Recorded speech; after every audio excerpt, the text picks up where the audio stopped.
There's a lot of discussion about the millennium. Will there be an actual reign of Jesus on the earth after he returns? I believe that's what Scripture says, so I am premillennial. I'm not a dispensationalist. I don't believe in a pre-trib rapture, but I'm premillennial. I believe that Jesus will rule and reign over the earth when he returns. Those who are called amillennial say, no, there is a spiritual reign of Jesus right now. The millennial kingdom is a spiritual reign which will culminate when he returns, and then we go into the eternal age, new heavens and new earth. But there's a problem for them, which is found in the book of Revelation, chapter 20. Look at what Scripture says.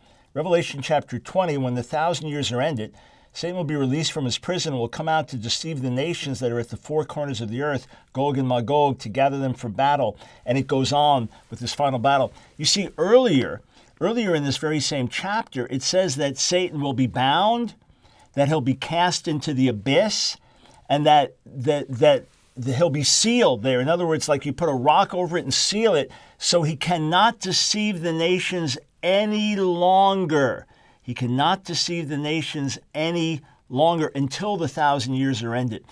You cannot say that that's the current age. For the amillennial view, that means this is the current age, that Satan is not deceiving the nations. Of course he is. And then there will be the final end-time deception. Here, when Jesus is ruling and reigning over the earth, where there's no injustice and unfair suffering, at the end of that, people will still rebel and still say they have chosen flesh and rebellion rather than God. So yes, there will be a literal 1,000-year reign of Jesus, or a literal reign of Jesus on the earth, at the end of which Satan will be released, having been bound for 1,000 years. He will lead multitudes in rebellion against God. That will be the final rebellion, put down once and for all, and then we enter the eternal age, new heavens and new earth. That's how I read Scripture.